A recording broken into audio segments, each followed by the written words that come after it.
and you are already worthy.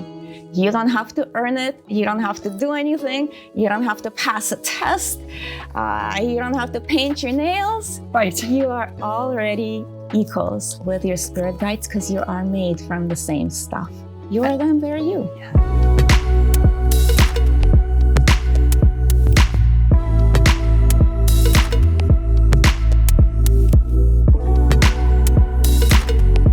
Welcome to Tapping In. I'm your host, Marisa Grieco, and today's guest is Dina Kleiman.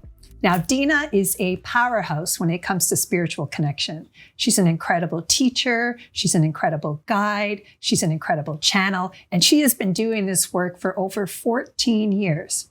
And today, she's going to help us remove any fear, any doubt that we may have by connecting to our spiritual guides. So I can't wait for us to do this. So I want you to sit back, open up your heart, and let's tap in. Welcome, Dina. Thank you. I am so excited to be here today. Wonderful. I'm so excited to have you here. And talk about my favorite subject, I know, spirit guides. I know. I just want to jump in. Yeah, let's do that. So tell me about our spiritual guides. Like, how do we know when we are actually tapping into our spirit guides? Who are they? What are they?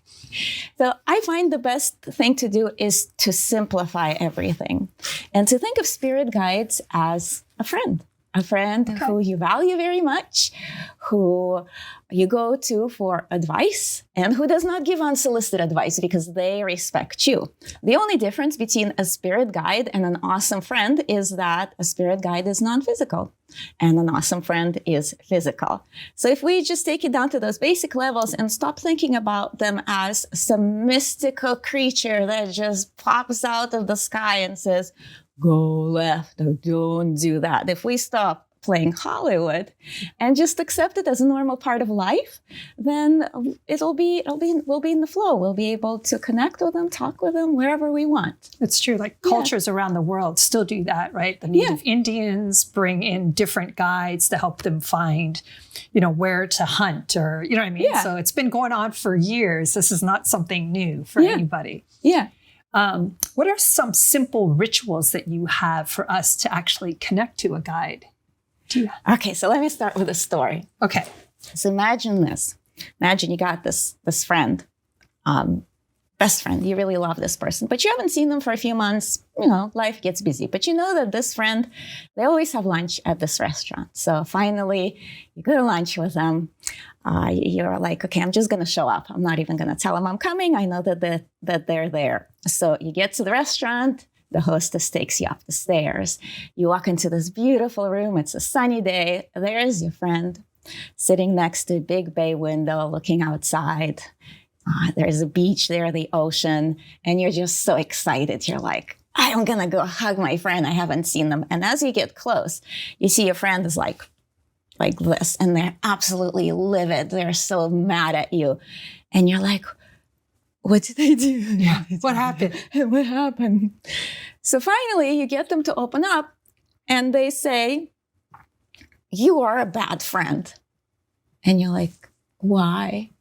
They say, well, you were not there for me. I had this job offer, and it's something I always wanted, but it's all the way across the country, but it's good money, and I really needed your advice, and you were not there for me. And you're like, I didn't even know you were looking for another job. You never told me. Right. Plus, I was in New York the last month visiting family. I wasn't even here. You didn't tell me you needed my help. You didn't call me. You didn't ask me a question. Now you're mad at me. It sounds like a dysfunctional relationship to me. It is. It's horrible. Yeah. And, hopefully we don't have friends like that. Oh. But this is how we treat our guides. So we are that friend. Yeah. We go through life and we get into trouble, or sometimes we just have questions and we think that a spirit guide is just going to pop up out of a TV or something and tell us exactly what to do. How are they supposed to know, right? Mm-hmm. Plus, they respect us so much that they don't give unsolicited advice. Because, unsolicited advice never goes well, even from your spirit guides. So this is something that I teach people and something that's important for people to understand. Communication from spirit guides is not from the outside in. It's from the inside out. It starts with us. So we're the ones who have to first call our friend, say, hey, I got to talk to you. Let's meet. Then you have to know what you want to talk about. Because a lot of times people ask spirit guides for help and they'll pull a card and they'll get advice like all is well. Or they'll hear a message, you're on the right track, but nothing specific. But then they get frustrated. Right. But they didn't ask a specific question. They just said, Right. If you say that, yes, they'll try to make you feel better, but they're not going to answer anything specific. So this is also, you need to keep that in mind, that if you want to get a clear answer, you have to have a clear question. So first you call your spirit guide in, you say, hey, come here now. Right. You can do that. I mean, I have a process that I follow, but you can literally say, here now, I want you. And you don't have to know who the spirit guide is, what they look like, what their name is, like somebody that doesn't really trust that process.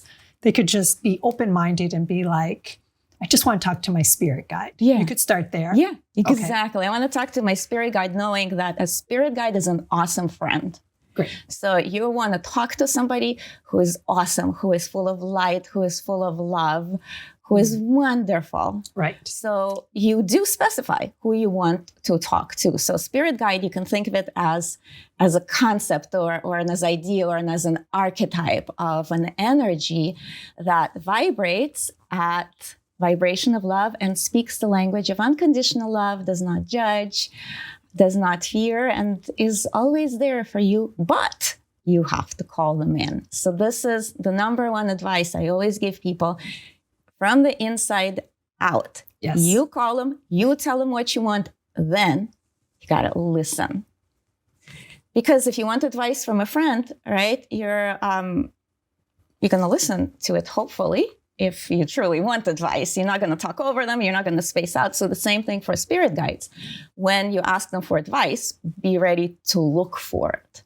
Again, receiving advice is not this way. Receiving advice is setting feelers out to catch it. And then after you do that, you got to do something about it. Because if you don't, what's the sense of getting advice? They're going to stop giving you advice because you don't need it. You don't listen to me. Why am I going to give you advice? Exactly. So this is really, that's a simple process. Same thing as with a friend who you really value that you want to talk to. I think that's really important is the listening, like knowing that our guide's not going to come in and do our life lesson for us. To remember that we live in a space where we're learning always from contrast and you're pulling in just an energy of love to kind of give me a little inspiration, give me a little guidance, but they're not here to take it away, right? It's just guiding you through the questions, guiding you through the experience, which I think is really interesting. And you know why that is? Why? Because of free will. The beauty of being a human being, the reason that we're here is choice. We're free to make a choice, and we're free to make any choice, even a bad choice. From the universe's perspective, from our spirit guide's perspective, it doesn't matter what choice we make. There's nothing we need to accomplish. They love us, they accept us anyway. There is no way to fail at life. I think that's so important because so much of the time we're so afraid to make a choice. We're so afraid to move in a direction because we think to ourselves, right, is this right? Is this good? And we get caught up in the doubt and we don't realize that it doesn't matter where you go. It's always you and you're always learning through the contrast. And can you be nice to yourself through the contrast, right? Exactly. And there are no mistakes. You don't accomplish something now, you'll accomplish it at another time. Do another lifetime. How many tons of lifetimes? It's all at the same time. Anyways, we're the ones who make it kind of complicated and put all of these stresses on it. But really, we're here to live. And spirit guides, they respect our choice. Good choice, bad choice. Yes, there will be consequences. Yes, we are creators of our life and of our destiny. But spirit guides, they support us. And their job is not to help us live a safe life. Their job is to help us remember who we are, live a connected life, and keep our vibration as high as possible. Not to never make mistakes. Right. Yeah. That's beautiful. Yeah. And be benevolent with yourself. Again, when you do make a mistake, it's like, oh, you're just learning through contrast. It's not a big deal, right? I try to remind myself, you're an eternal being and you're always learning. You only learn through contrast, right? When things are going great and life is wonderful and we're expanded, it's amazing. But it's only when we're tested, right? Do we realize, can I stay in my center? Can I call in my guides? Can I trust myself? And that's also where it gets fun. Do you find that spirit guides change throughout our life? Yes. Well, yes and no, because we're the ones who personify them. Spirit guides are energies. They are, you can think of it as a ball of beautiful gold light. Mm-hmm. And so they come to us personified in a form that we will understand so that we understand them. And when we come to Earth, each soul comes with a team of guides. We don't come alone. And that team of guides is specifically put together for you to help you live an aligned life or to help you fulfill your purpose in this life. So all of the gifts, all of the talents that we come with and all of the support we come with is directly related to our purpose. So we get this unique set, and depending on what phase in our life we go through, some of these guides will be more active and some of these guides will be less active. The more we evolve spiritually, the more we increase our vibrations, the more we can handle the intensity of this high vibrational energy. So the more we can channel through us. So in that way, yes, the guides will change, or sometimes they will change form to adjust to us, to help us be better. So it's not really that they change. It's just that in a particular time in our life, we have different needs, different ways we look at life. And so they come through in the most effective way at this time. That makes sense. Yeah. That's so beautifully put too, because they really do morph into what you need on your path, right? Yeah. That's really beautiful. So you brought these really cool red and yellow sunglasses. Yeah. We have props today, people. So I'm so excited. Dina's going to be sharing these props with us. And tell me how these, what do you use these glasses for? I use these glasses in my classes, especially when we talk about the topic, how to tell if the voice in your head is from spirit guides or if it's from your ego. Or from fear. I need a lot of those glasses. I wear those glasses all the time. Well, I got a whole set of them. I'm going to be like, wait a second before I answer this. Yeah. So these are my fear glasses. They're my yellow glasses. Okay. So when I put these glasses on, I'm going to imagine that I'm looking at life through the filter of fear. And really, again, when you simplify everything, there are two ways to look at life. There are two approaches to life. One is from fear. Life is a dangerous place. Everybody's out to get me. No rest for the wicked. Play hard, work hard, survival, all of these things. We can look at life that way. I do have a pair of those glasses. Yeah. I thought I didn't. Plan for the worst, expect the best, all of these things. And I used to live my life like that. I thought it was genius when I first heard plan for the worst, accept the best. I thought, yes, I have figured out life. I now know how to adult. So I did that for a while. Not a good idea. Yeah. Don't do it. Don't do it. Because that's all you're doing. Scratch that. Yeah. All you're doing is you're looking at life through negative, through what can go wrong. Now, it doesn't mean we should check out of life and be like, yay, love and life. But what I'm talking about is a general approach to life. Either life is a dangerous place, we're here to suffer, or let's get the pink ones out. No way. I've been Party looking. girl is I've been looking forward to that. I just got these. I've been really looking forward to this color. That's awesome. So these ones, everything's now pink.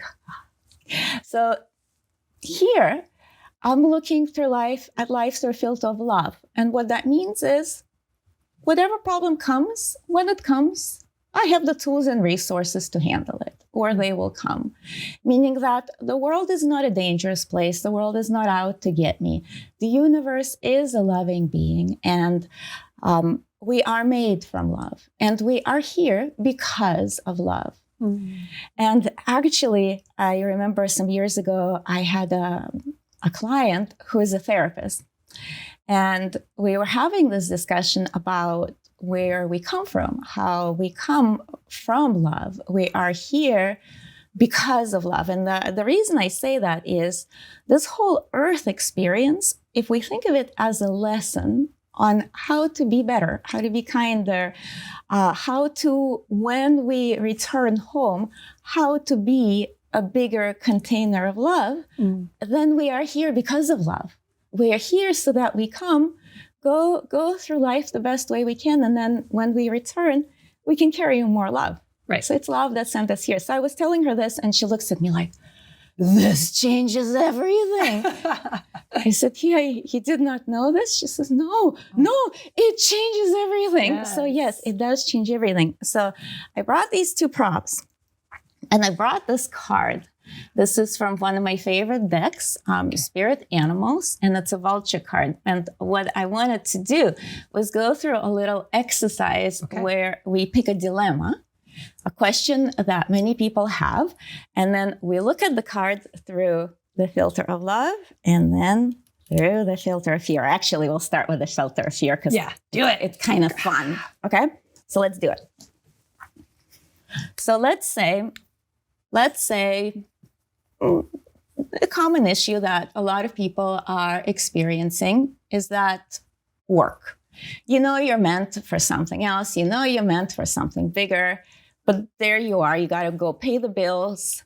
You got to eat life, right? So a lot of us, and myself included, until I started doing this job full time, I too myself felt like, oh my God, every day is a waste. My soul is just, every time I go into the office, my soul is dying, which... I'm nothing. Yeah. And I had a good job. I loved my job. I spent 20 years in IT. I worked with great people, but I just wasn't in a place that was my full expression. Right. So I suffered. Yes. I suffered. You couldn't be you there. Yeah. And now I realize I didn't have to suffer, but back then I suffered. And so and I know a lot of people have this issue. Right. And so let's say you're having one of those days and you pull an oracle card and you ask Spirit a question. What is this about? Why am I still at this job? Right. What am I doing here? And so you pull a card and you look at it through the filter of fear. So what do you feel when you look at it? Like life is a dangerous place. And if I was wearing those glasses. Yeah, if you're wearing those glasses. I would honestly feel like I was going to be attacked. Something was going to tear me up inside. Be careful. Somebody's out to get me. Maybe I should buy a nice crown. Yeah. Everything is very dark and raw, right? Like I feel like I'm going to be destroyed by something when I see that vulture. Yeah. Like I picture it, right? Like pecking away at somebody. And like death. And death and bleeding. And the rotten flesh, right? And then, And And so how does your body feel when you do that? I feel disconnected. I feel tight. I feel uncomfortable. I feel like I don't want to be here. I feel my jaw tightening. I feel my head tightening. Yeah. I feel like I want to run away. Like I want to hide. I try to make myself smaller, trying to feel protective myself. Yeah, it's not pleasant. It's I'm just like, vulture, no. Yeah. Yes. And then the thoughts are of the dangerous kind, and then the emotions, they're not love and light. The emotions are fear-based emotions, fear-based, right? Yes. Yeah. So very familiar. Yeah. Once again. Okay. I'm just kidding. So let's switch. Okay. All of a sudden I have nothing to say. I'm like, what? What is this strange feeling in my chest? Yeah. What is this love? Yeah. So look at it now. So vultures, they're important animals, right? So they eat what's left over. So they're like a cleanup crew. So this card has a really beautiful message here. It says nothing is wasted. So when you look at it now through my pink glasses, how do you feel? I feel powerful. I feel like he's very fancy because I feel like I don't know if it's my eyesight, but I feel like the vulture is wearing a pretty sweet feather jacket and he's got the crown. I feel like a leader. I feel like I can take over the world. I feel like I can do anything. Again, going back to power, right? Yeah, and the vulture's like they're like regal, right? Yeah, very regal. Mm-hmm. I feel majestic. Yeah. And what does your body want to do? Does it want to hide? No, I see. I feel like a vulture. Yeah. I'm badass. Nothing. I do. I feel more like, oh, do you have a problem you want me to take care of? Because I can handle it. Yeah. I feel like I can I don't want to see somebody else apart, but I have that power within me that I don't have to be scared. Yeah. Like I can actually channel the vulture spirit within me and feel it as opposed to it being against me. Yeah. Right? So when you look at it that way, what is the message from spirit as to why you are still at this job, you're not meant for? What do you feel? My dark humor is wanting to come out. But if I have to be politically correct, I honestly have the feeling like I've got to stand up for myself. Like, make a choice. What are you waffling for? You're such a crow right now.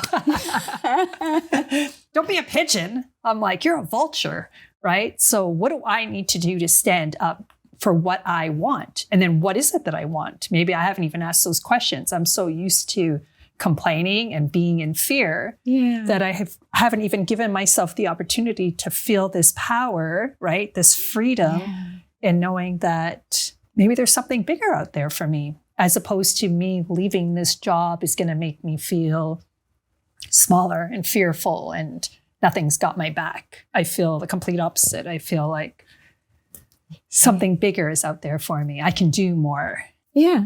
And I will tear you apart. I'm just kidding. But yeah, it feels good. Like, I love that. Just that simple trick of trying on the different glasses, giving you different perspectives. Yeah. So can I ask you a question? Because sometimes when doing cards, I always think to myself of going more into a neutral space, right? Where maybe I'm just like a flat line type of thing. But if you do want a little bit of help and almost like a little bit more energy to come through, tapping into the love gives you an automatic connection to the higher dimension, gives you an automatic connection to something bigger, as opposed to starting just from a blank slate, so to speak, correct? This is the space you got to start with. Because think of it this way. Our ego, which is a part of us that is responsible for survival, it is necessary. It is a good part. We need it. It just can't be boss. It speaks the language of fear. You want to speak to ego? You talk fear. Our spirit guides, they speak the language of love. You want to talk to them, you got to speak their language. What we need to do when we connect to our spirit guides is we need to raise our vibrations to get closer to them. So let's say, so they're here, we're here. We need to raise our vibrations to be closer to them.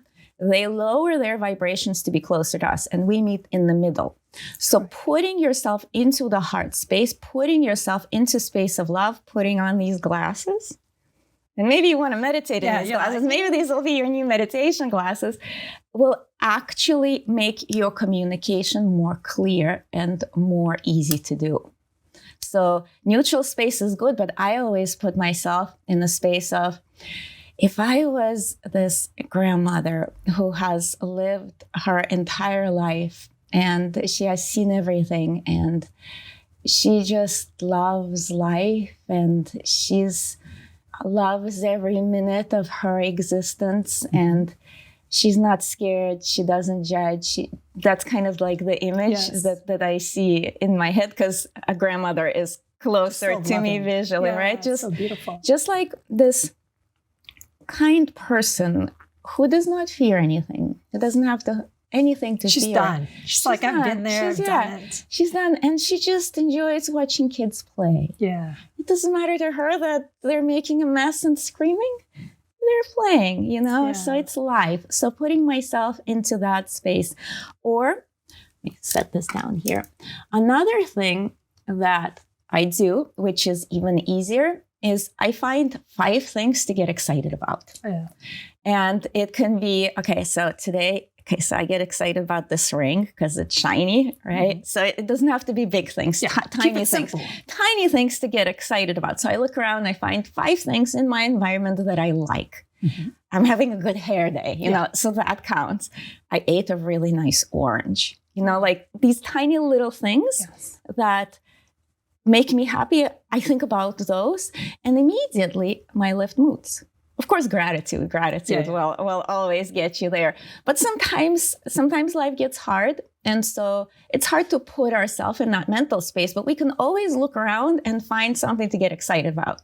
Even looking at a wall and finding a hole in the wall where a nail used to be, it's just exciting, Right. So lifting up our vibrations is a number one thing that will help us communicate with our guides more clearly. Which I find so funny because usually when we want to communicate with our guides, we're feeling desperate, we're feeling lost, we're feeling anxious, right? We're just like, we want that help. Yeah. So it's important to know that process your emotions, know that you're feeling all these things, bring yourself almost again to a calm state, right? So that you can start to get into this loving space, right? And be kind to yourself again, because when we are in that frantic energy, it's going to be very hard for us to hear our guides, right? Because it's impossible. Unless you've got a... exactly. They've got the clocks going off around you. We got 11:11 happening. But also, this is also another mistake that people make. It's not being a good friend when you only call your friend when you need them. Right. You want your friend nearby all the time. Have a relationship with your guides and start your relationship with not important things. So when I teach kids, I'll say, okay, you're going to set the table. You're going to ask each fork who this fork wants to go to. Oh, that's cool. Or people who garden, I tell them, you need to trim your roses. You're going to ask the roses which ones need to be trimmed first. Or you're going to the supermarket, you ask the apples which ones they want to be eaten by you. It doesn't matter. It's not going to change anything in your life. But this is the beauty of it. Because you're not attached to the outcome, you can practice on these neutral things. Right. So being in the habit of inviting our guides in, playing with them, asking them silly questions, just building that relationship in the same way as we would build with the person. Then when we are in that low and we need help, we don't have to think about it. The process has already been established. It's natural. And the advice, we don't have to search for it. We already have this inner familiarity. Yeah. Like you'll know what the frequency feels like. You know what their little nudge feels like. You know what their voice sounds like, so to speak. Because like you said, you've already built the relationship. As opposed to like banging the pot and you're like, I need you now. I don't know what you feel like. I don't know who you are, but I am desperate. Yeah. And that's always a lot tougher. Yes, so be a good friend. Don't be a spirit guide user. You be a good human. Forget about the spirit guide. And for them, something also, this was a bit of a surprise to me when I first learned it, but it makes so much sense. There is no hierarchy. It's not, we're here and, oh, great spirit guides. It's equals. It's a relationship of equals. They benefit as much from coming here and being with us as we do from being with them. So when I channel my spirit guide, Raja, part of her purpose, part of what she is learning and growing and developing has to do with helping me here. So by bringing her through, I'm actually giving her the opportunity to do whatever she needs to do to grow. So it's when you work with high level guides, they will never be like, I'm so cool. And you're just like this lowly right feeling. now. Yeah. Healing the world. Yeah. Like, don't call me, you know, talk to the hand. You know, they're not going to do that. Ring my bell. Right. So high level spirit guides, and I'm sure you've seen them, they're always so thankful and grateful. And it is their pleasure to be here.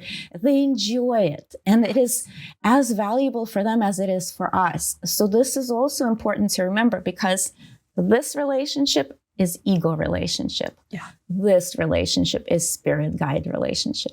And you are already worthy. You don't have to earn it. You don't have to do anything. You don't have to pass a test. You don't have to paint your nails. Right. You are already equals with your spirit guides, because you are made from the same stuff. You are them, they're you. Well, thank you, Dina, so much. You gave us so much information to think about. I'm definitely going to be connected to that loving feeling, connected to my guides. I'm going to talk to them now all the time. They're going to help me make dinner, set the table, grocery shopping. They're going to tell dirty jokes. They're going to tell dirty jokes. They do. They can be sarcastic. Yeah. Yeah, it's going to be amazing. Yeah. Thank you very much. Thank you for having me. I really enjoyed coming. Yeah, of course. Yes. Until next time, guys, keep tapping in. If you want more, please join our community at marisagrieco.com.